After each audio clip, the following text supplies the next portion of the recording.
ఒక్కసారి కొమ్మూరి గోల్డ్ కి కాల్ చేయండి. తాకట్లో ఉన్న మీ బంగారాన్ని విడిపించి మార్కెట్ ప్రైస్ కి వాళ్ళు కొనుక్కుని మిగతా డబ్బులు మీకు ఇచ్చేస్తారు. మాజీ మంత్రి రోజాకు కొత్త ప్రమాదం ఎదురైంది. ఆమెను పార్టీ నుంచి సాగనంపుతారన్న ప్రచారం ఇప్పుడు జోరుగా నడుస్తుంది ఏపీ పొలిటికల్ సర్కిల్స్ లో. దానికి కారణం లేకపోలేదు.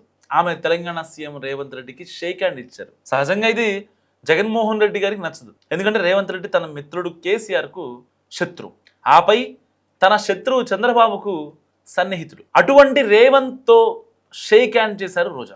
అందుకే రోజాకు మున్ముందు కష్టాలు తప్పవని స్పష్టమవుతుంది. ఎందుకంటే గతంలో రేవంత్ ఇచ్చిన విందుకు హాజరైన వైఎస్ఆర్ కాంగ్రెస్ పార్టీ ఎంపీలకు శంకరగిరి మాన్యాలు పట్టించారు జగన్మోహన్ రెడ్డి. ఇప్పుడు మాజీ మంత్రి రోజాకు ఇదే పరిస్థితి వస్తుందన్న టాక్ వైఎస్ఆర్ కాంగ్రెస్ పార్టీలో గట్టిగా వినిపిస్తుంది. ఢిల్లీ టూర్లో ఉన్నారు తెలంగాణ సీఎం రేవంత్ రెడ్డి. ఆ సమయంలో వైఎస్ఆర్ కాంగ్రెస్ పార్టీ మాజీ మంత్రి ఆర్కే రోజా ఎదురుపడ్డారు అనుకోకుండా. ఒకప్పుడు ఈ ఇద్దరు టీడీపీలో పనిచేసిన వారే.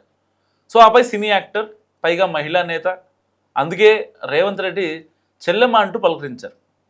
ఆయనే కాదు, కొత్తగా రాజ్యసభకు తెలంగాణ నుంచి ప్రమోట్ అయిన వేం నరేందర్ రెడ్డి కూడా ఏమ్మా రోజమ్మ అంటూ పలకరించారు. దీంతో రేవంత్ రెడ్డితో పాటు నరేందర్ రెడ్డికి ఆమె షేక్ హ్యాండ్ ఇచ్చారు. దీంతో వైఎస్ఆర్ కాంగ్రెస్ పార్టీ నుంచి ఆమె బయటకు వెళ్ళడమో లేకుంటే బలవంతంగా బయటకు పంపడం జరగడం ఖాయమన్న ప్రచారం జరుగుతుంది.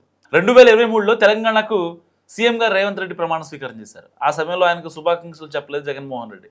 పైగా కొడాలి నాని లాంటి వారు మాకు అవసరం అనుకుంటే సోనియా గాంధీతో మాట్లాడుకుంటాం తప్ప రేవంత్ రెడ్డితో తమకు పని ఏంటన్నట్టు మాట్లాడారు. పైగా రేవంత్ రెడ్డి ఢిల్లీలో తెలుగు రాష్ట్రాల ఎంపీలకు ఇచ్చిన విందుకు హాజరైన వైఎస్ఆర్ కాంగ్రెస్ పార్టీ పార్లమెంట్ సభ్యులకు తలంటారు జగన్మోహన్ రెడ్డి. ఆ తర్వాత వారికి ఎంపీ సీట్లు కూడా దక్కలేదు. ఇప్పుడు రోజాకు అదే పరిస్థితి వస్తున్న టాక్ పొలిటికల్ వర్గాల్లో వినిపిస్తుంది. విభిన్న రాజకీయం నిజంగా తెలుగు రాష్ట్రాల్లో. సో స్పష్టమైన ఒక గీత కనిపిస్తోంది.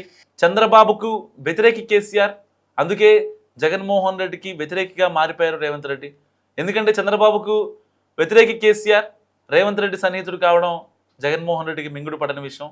అందుకే సాటి తెలుగు రాష్ట్ర సీఎంగా ప్రమాణ స్వీకారం చేసిన రేవంత్ రెడ్డికి కనీసం పలకరించలేదు జగన్మోహన్ రెడ్డి. కేవలం ఆయన చంద్రబాబుకు సన్నిహితుడు అన్న కారణంతోనే పట్టించుకోలేదు జగన్. సో బద్ధ విరోధిగా రేవంత్ను చూస్తున్నారు జగన్మోహన్ రెడ్డి.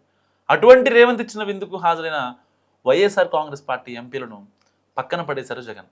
ఖచ్చితంగా ఇప్పుడు మాజీ మంత్రి రోజాను కూడా ఇలానే పక్కన పెట్టేస్తారు. ఎందుకంటే ఆమెను వ్యతిరేకిస్తున్నారు పెద్దిరెడ్డి రామచంద్రారెడ్డి, కానీ ఎక్కడో తనను అభిమానిస్తున్నారన్న సాఫ్ట్ కార్నర్తో రోజాను వెనకేసుకొచ్చారు. కానీ అదే రోజా తనకు సన్నిహితుడైన కేసీఆర్ను వ్యతిరేకించే రేవంత్ రెడ్డిని తాను ఆగర్భ శత్రువుగా భావించే చంద్రబాబుకు సన్నిహితుడైన తెలంగాణ సీఎంతో షేక్ హ్యాండ్ చేస్తే జగన్మోహన్ రెడ్డి ఊరుకుంటారా? ఖచ్చితంగా రోజాపై వేటు పట్టడం ఖాయం. సో వచ్చే ఎన్నికల్లో ఆమెకు టికెట్ దక్కకపోవడం అంతకంటే నిజం.